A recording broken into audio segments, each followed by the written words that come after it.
Assalamualaikum warahmatullahi wabarakatuh. Kami dari BINUS University Bandung, jurusan Creative Partnership.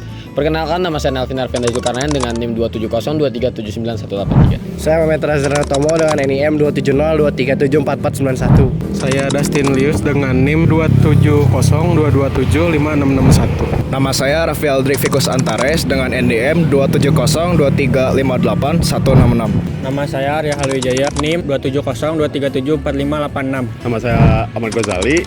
Saya merupakan headbar di Senandika Coffee. Oke, kami di sini di Senandika Coffee kesini bertujuan untuk mewawancarai Senandika Coffee bagaimana operasional dari Senandika Coffee tersebut. Kita mau tanya-tanya ke dalam dulu ya, oke?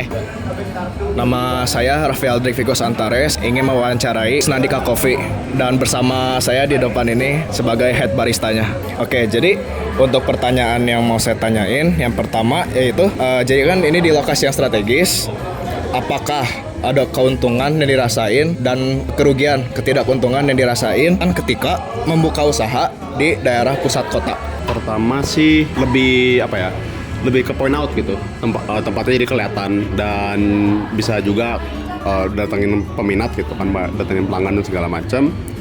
Dan untuk ketidakунtungannya ya sebenarnya simpel sih, pesaing, karena emang di sini juga di pusat kota itu bakal lebih banyak kafe-kafe dan segala macam. Jadi ya bakal banyak pesaing juga dan bakal ngilangin gitu. Dan untuk pertanyaan yang berikutnya yaitu dengan banyaknya produk yang dijual oleh Senandika, produk mana nih yang lebih diminatin oleh target pasar? Orang-orang itu ya pasti datangnya cari sini buat kopi susu gitu. Jadi emang paling di sini best seller dan paling banyak minat pasti kopi susu gitu. Kalau misalnya orang-orang datang ke sini nanyainnya pasti ada kopi susu. Paling banyak minatnya itu pasti kopi susu gitu.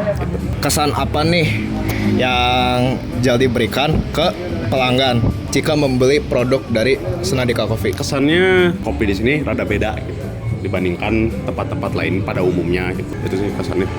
Kita lanjut ke bab kedua, pertanyaannya upaya apa sih yang dilakukan untuk mempertahankan konsistensi dari produk tersebut? Kita tuh emang tiap minggunya udah selalu check up, selalu ngecek barang-barang, gak cuma stok name, kita juga suka ngitungin kerugian kita di mana, apa aja yang paling suka dibeli di minggu itu dan segala macam. Pertanyaan kedua, bagaimana sih Senandika Coffee ini mengelola dan meningkatkan persepsi kualitas produknya di mata customer-customer tersebut?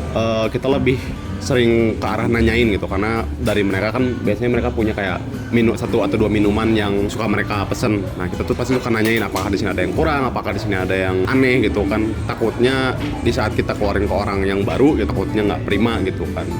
Oke, kita lanjut ke bab ketiga. Ya, jadi lanjut ke assignment standar dan pelatihan kebersihan. Bagaimana Anda memastikan semua karyawan mengikuti standar kebersihan dan keselamatan pangan?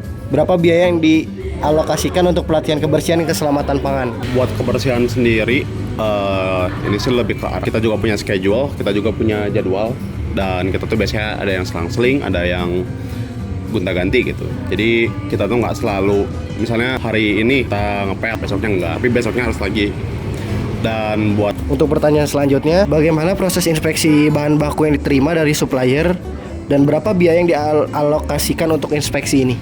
di sini karena bahan-bahannya itu aja gitu, dari satu supplier yang sama, terus juga dari tekstur, dan kalau misalnya antara tekstur atau rasanya berubah, kita tuh di situ suka lebih ngecek juga kalau efeknya ke menu ini apa, efeknya ke menu ini apa. Jadi tapi karena selama ini kita pakai satu supplier yang sama, jadi nggak terlalu ini sih. Jadi emang kalau misalnya buat biaya alokasi untuk pengecekannya sendiri ya nggak ada sih, no.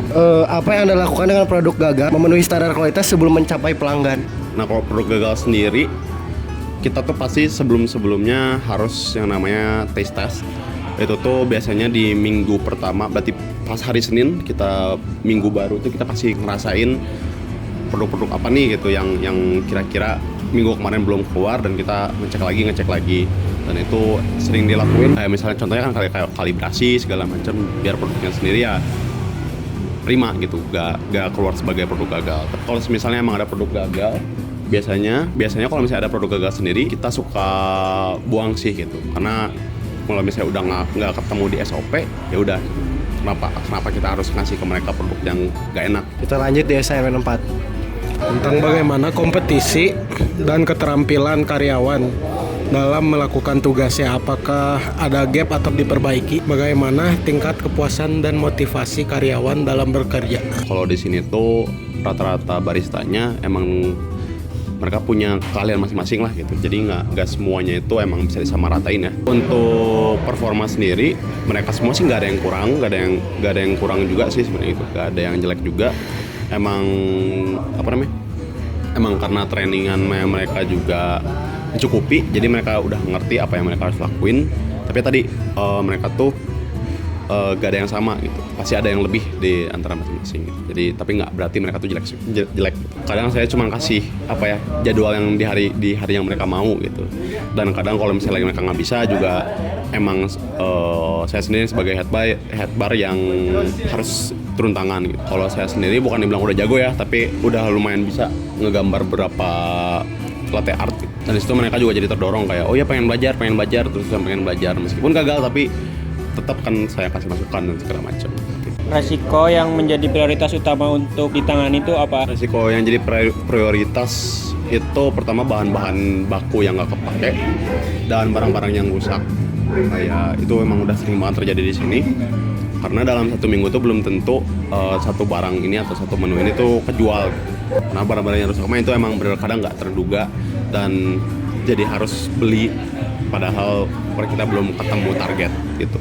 Strategi apa sih yang telah dikembangkan untuk menghadapi resikonya? Strateginya sendiri kalau misalnya untuk bahan baku ya point out dan string sellingnya di situ, titik sellingnya di situ gitu. Kalau misalnya ada satu menu yang jarang kebeli dan jarang kepake ya di situ gitu. Itu di situ titik di situ yang kita sering jualin. Karena ya untuk bahan baku sendiri kan nggak bisa, sebenarnya kita nggak bisa kayak ninggalin si kadaluarsanya gitu, takutnya nanti malah basi segala macam dan sayang kan udah untuk dijual. Oke teman-teman, kita barusan udah ngeliat dan udah ngedengerin juga gimana wawancara tersebut.